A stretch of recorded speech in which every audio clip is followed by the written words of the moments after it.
Hello, all. We are back. My name is Justice, and I represent the Orange County Justice Initiative. We are back with day three, with our Stop the Hate seminar.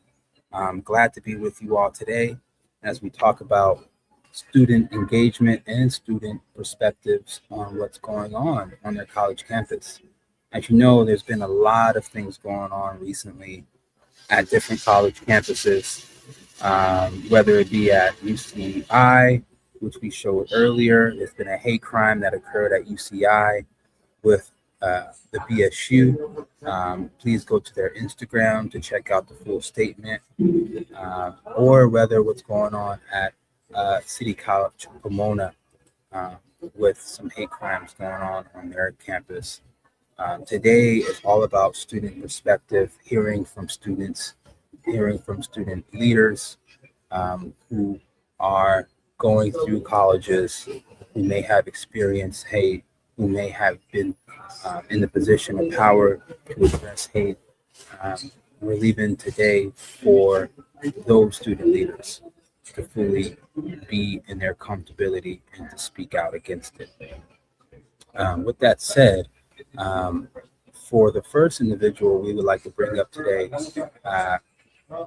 this individual is a political science major with two majors, three actually. They're majoring in political science, also the Spanish emphasis, another degree that they're going to get, and also they're minoring in economics, which is fairly impressive. Not only are they the president of the Student Government Association at Chapman University, they're also an ambassador for the Hispanic Association of Colleges and Universities, also the ambassador of League of United Latin America, which is amazing, and they're also the president or current president or founder of, and you can correct me if I'm wrong, Omega Phi Beta sorority, which is the first ever Hispanic sorority on Chapman University's campus. I want to emphasize that first ever Latinx sorority on Chapman University's campus. So that's a big deal. Please welcome to the stage and with us, Cintya Nadivil. Please, if I said your last name wrong, please correct me. But thank you for being with us today. We really appreciate it. And we really appreciate all the work you have done so far, the work that you have done at Chapman, the work that you're continuing to do to empower brown women. It's very inspirational. So thank you so much, Cynthia, for doing this. Hi, yes, thank you so much for inviting me to this special opportunity. As soon as I heard about the OC Justice Initiative, I started following your work about a couple years ago when I was a freshman. I always felt intrigued and very passionate about empowering students to talk about things that affect us and really being part of the political movement to change the world we live in.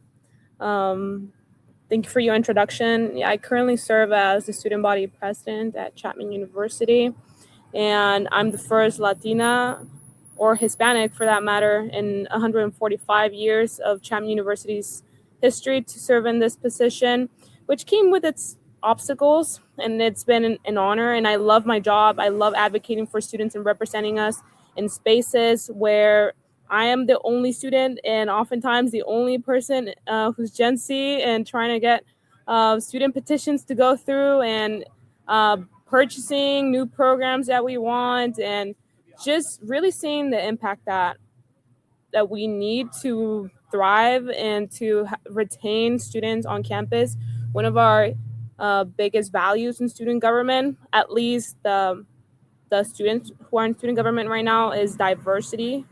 And with all the developments at the national level, we've been struggling really to navigate the Dear Colleague letter so that we comply with all the rules that are new to us. And as young adults. We are new to like decision making and allocating funds. We have about $1 million, and we receive like application after application every day. And it's our job to represent students in multiple ways, but finances is one of the big ones. We like fund students for conferences, for their club or organization, events, speakers, or equipment, or anything that they may need.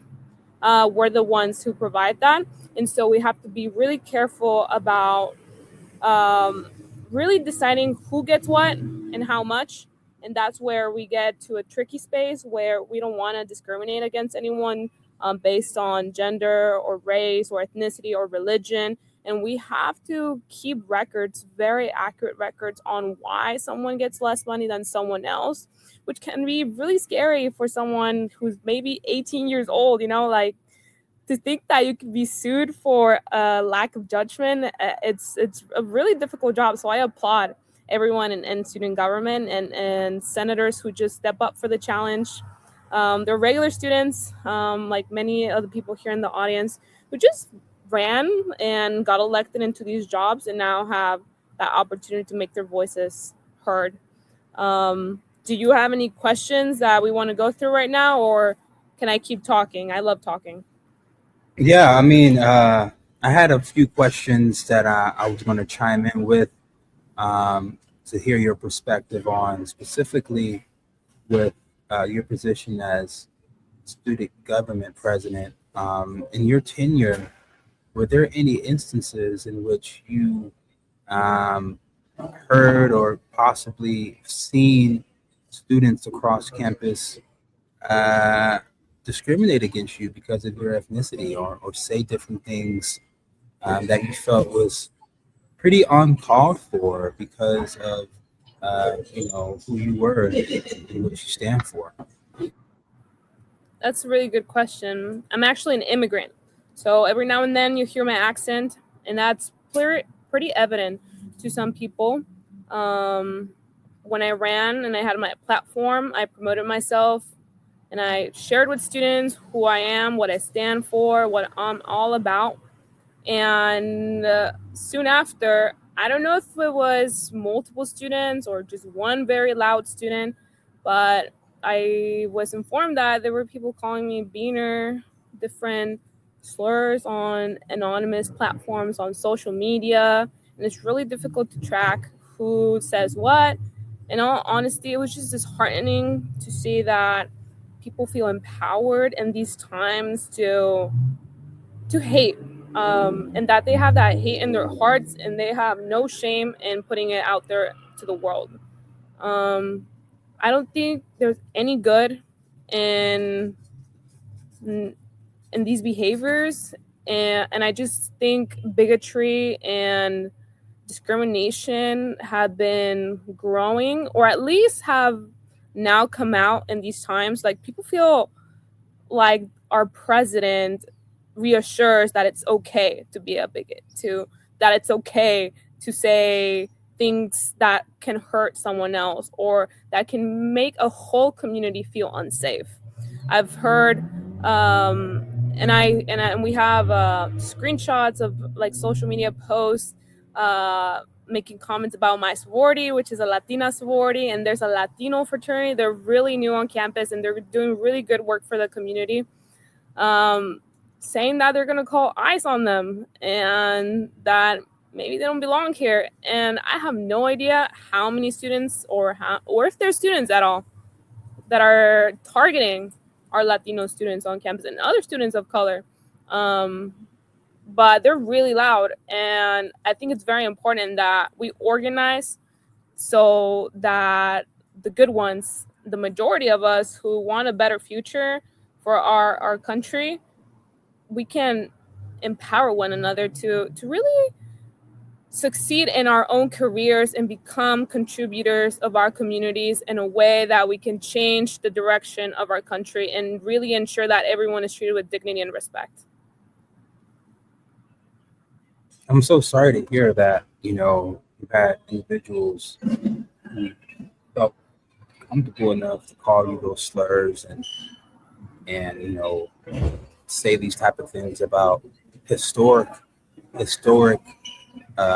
initiatives like being the first in Latinx club, fraternity on campus, sorority and fraternity. It's a big deal, and that's not okay, And I think you know going to campuses in which the population of Black and Brown people may be not as much as other ethnicities, it could be nerve-wracking to try to speak out and have the courage to make petitions.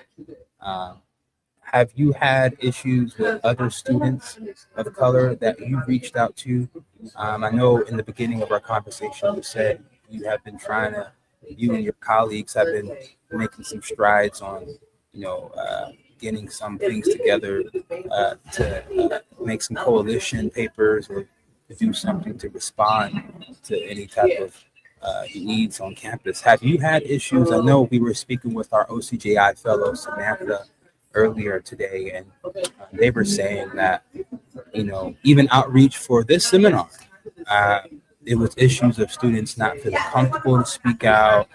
Some students didn't even want to speak, barely even wanted to attend, even if it was a virtual setting, because they felt as though their needs probably wouldn't have been listened to. My question is, have you felt that as well with your activism on campus, with your engagement, with your organizing with student government, even with your organizing in your sorority? Have you felt other, Latina women on campus, or, even just students in general, feeling like, you know what, no, I'm not going to get involved in that? Yeah, thank you for your question. I was reflecting a lot on free speech lately. I feel as though people stop themselves from making their voice heard, even if what they say is not harmful.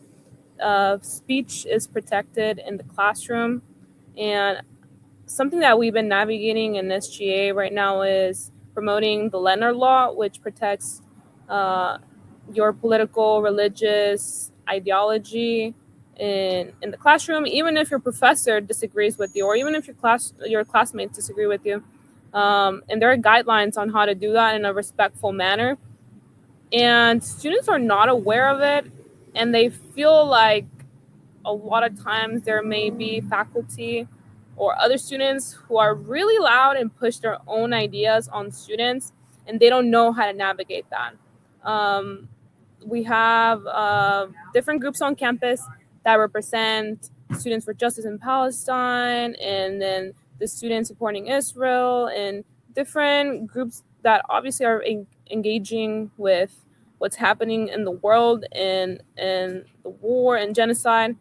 And I think they're just fearful of saying what they think due to backlash or being targeted by someone bigger than themselves. So there's, of course, a power dynamic, and you don't want to lose a scholarship. You don't want to get a grad school letter rescinded. You don't want to put yourself out there in a way that could be harmful for your image. And I think students just want to be super careful about this. But I do see a lot of students joining organizations so they can demonstrate and be politically active. I will say that sounds like it's the minority of students. A lot of students are more of like showing up to campus, getting to business, class, go home. And I feel like getting involved on campus is a critical part of who you are and being a well-rounded person. So, this is what I'm talking about. Demonstrations on campus. Yeah, I mean, this was a video in 2021, Cynthia. Was going to have play where Jensen's playing it in the background while you talk. It's because we don't know when was the last time there was a demonstration on campus. Maybe you could refresh our memory. When was the last time you seen a demonstration on campus that had to do was some type of hate. This demonstration was in regards to hate crimes that a lot of our AAPI um, students at Chapman were experiencing during the rise of Asian hate in 2021. So they called us and we responded to have a demonstration. We went to the circle. We had, as you can see, we had some students on that campus speak.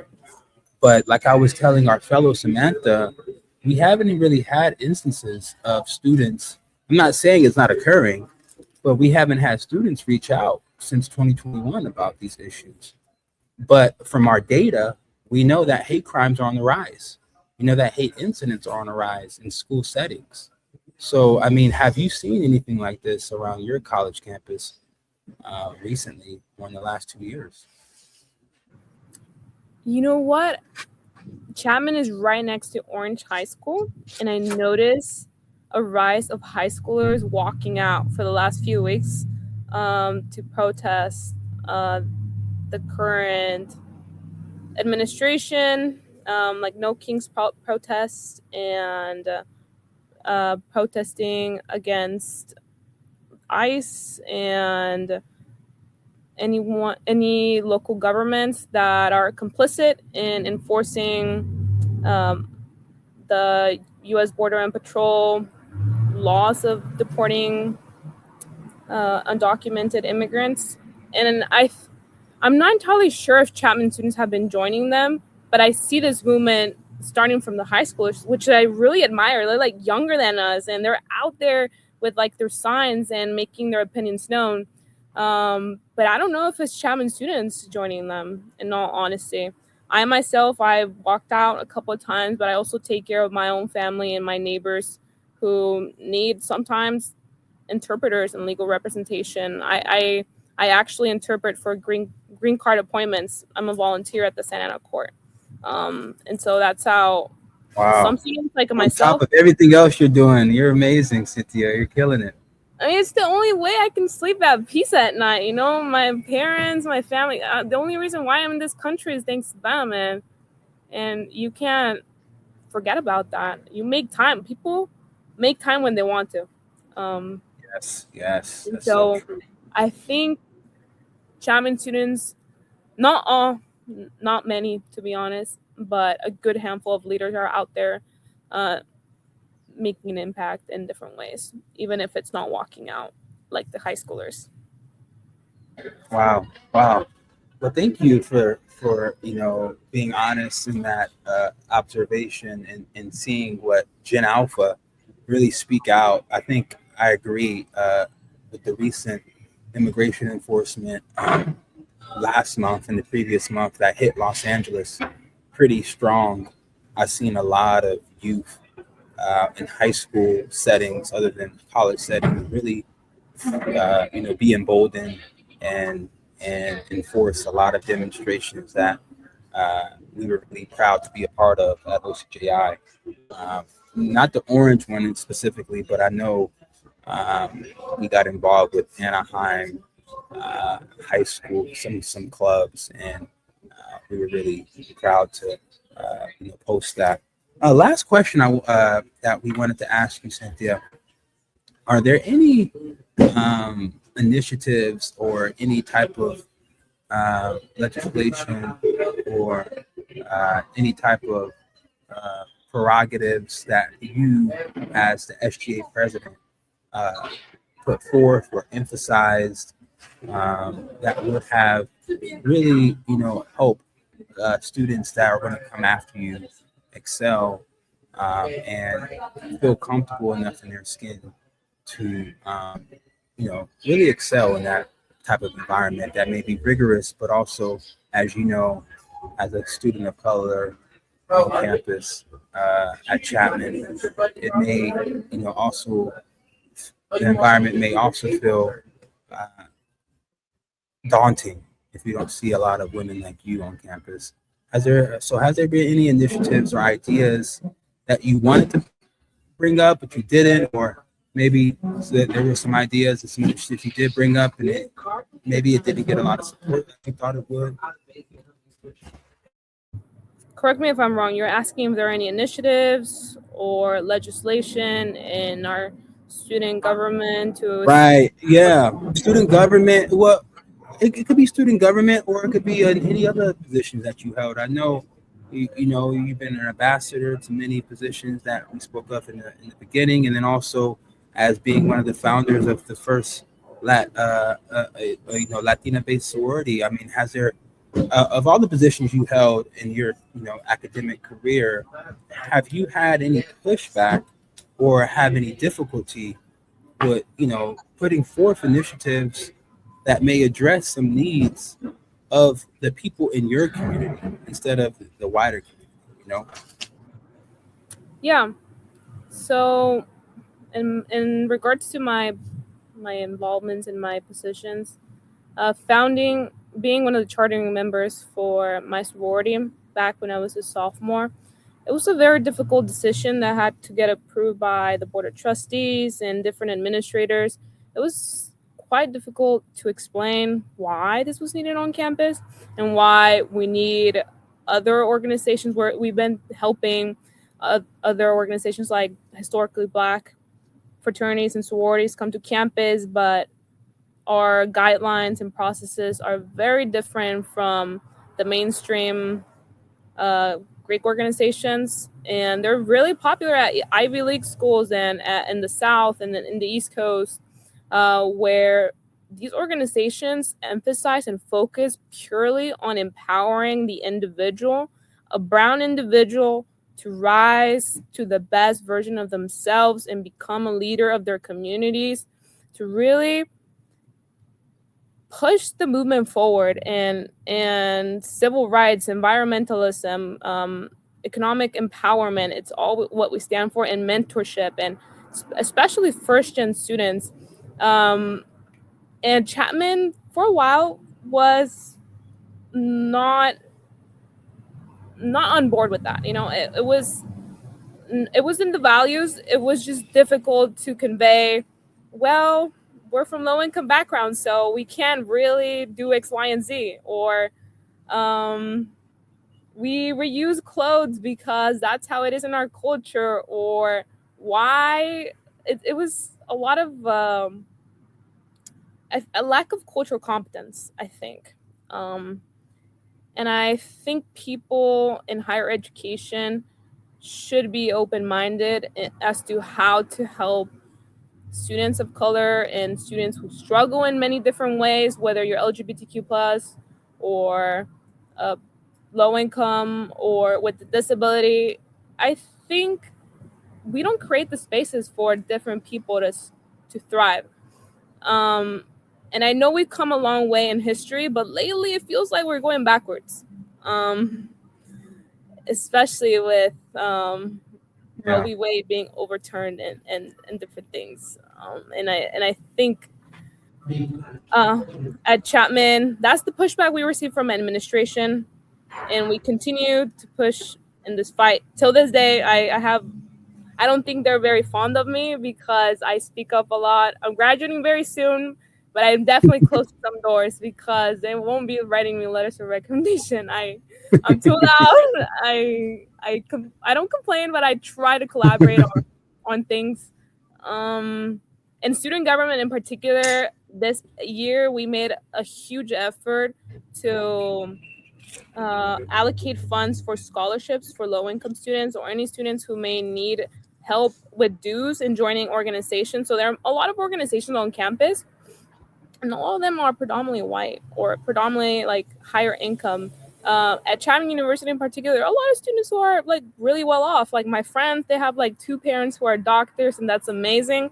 That's not the background I had, and I think a lot of times it's easy to forget about the underdog, and so in student government, we had this fund so we can help students join these organizations and become part of that conversation, whether joining a fraternity or joining the economic society or like the accounting society, or if they need like professional clothes, or like if there's a financial gap, the Dean of Students, the Office of the Dean of Students helps them, but SG also provides like an additional fund for you to develop professionally in your career. And we send out students every year to conferences nationally, up to $750 for like food and your flight and lodging and whatnot. So that money is not an issue. And truly, if you have that initiative and that fire in you, you can become the best version of yourself.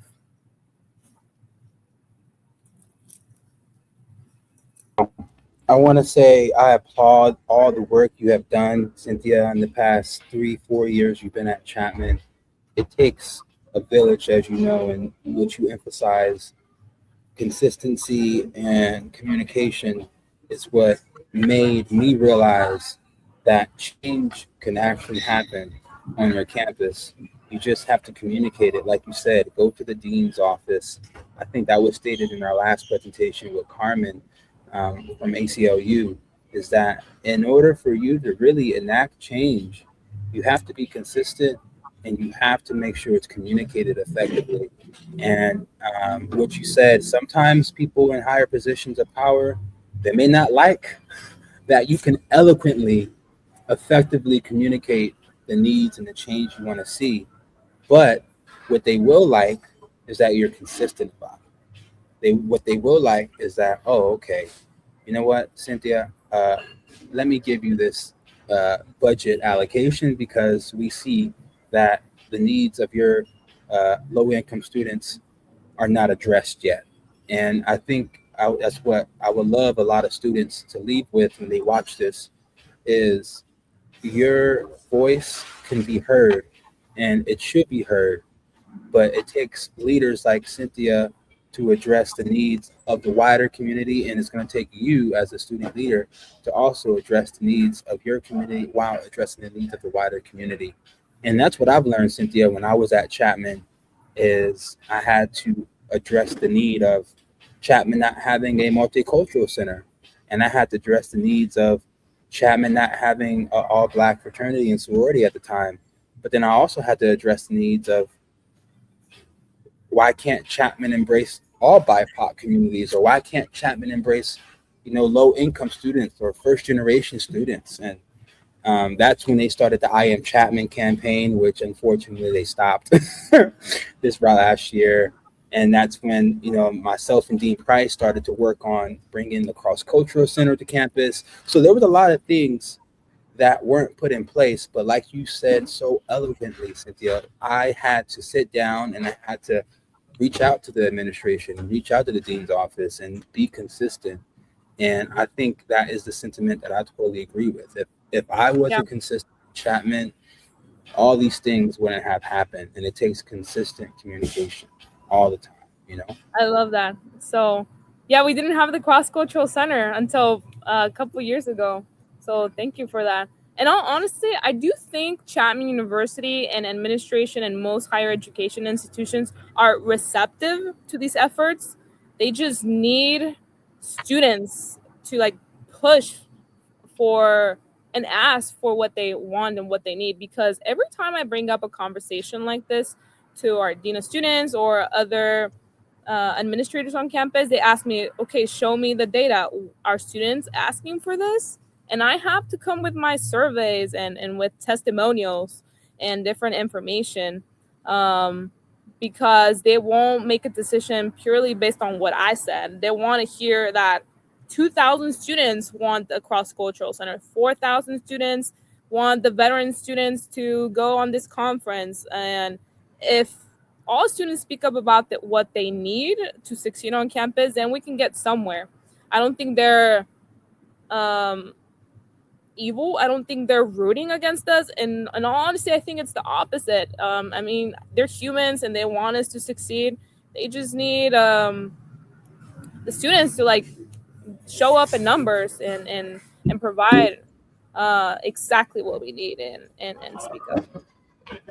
Exactly. I love this. I love this conversation. Cynthia, is there anything that, lastly you want to say to the students and to leaders and people who are watching that, they can leave with regarding, leadership and initiatives and putting your best foot forward out there? Yeah. I think it's really easy to not be engaged and to be indifferent by your environment.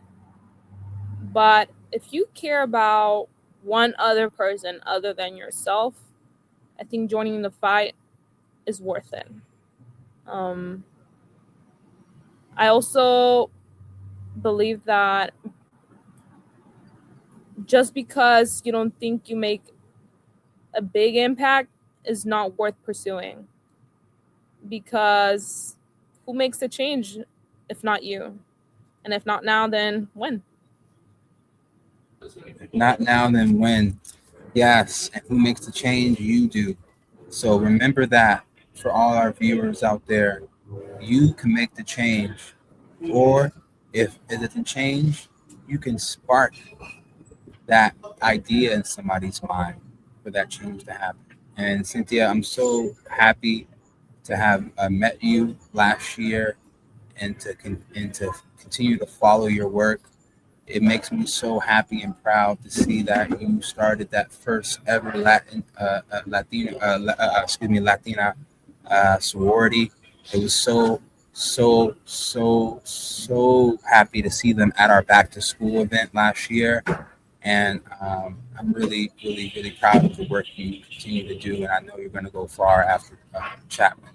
So thank you again for being with us today. Really appreciate you. No, thank you. You're gonna make me cry. Stop. No,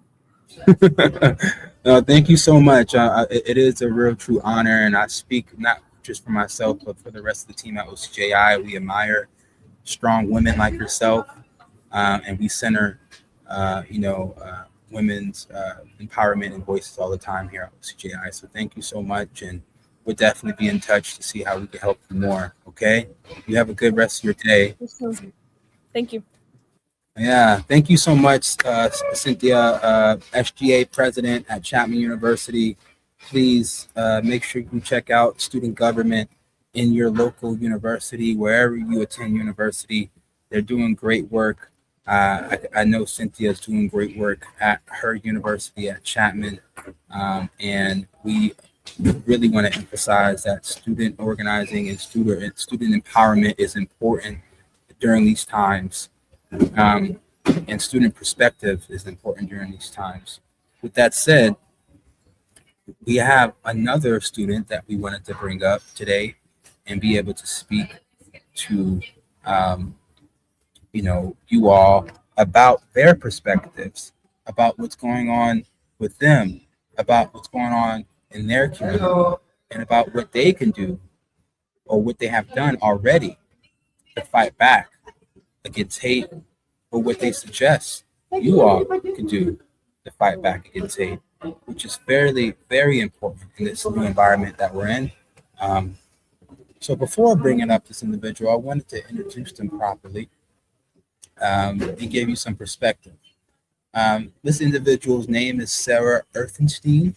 She's our OCJI fellow for this cohort. And Sarah has been such an active student at Chapman University, majoring in philosophy and communication. They are the current president of the Trailblazers Club. Trailblazers is a club on campus that represents first generation students.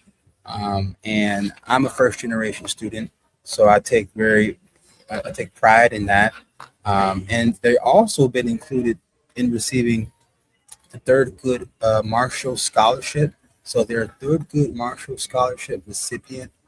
And they've been academically supported from a scholarship called Footsteps, a New York-based nonprofit that provides resources for individuals transitioning out of ultra-Orthodox Jewish communities.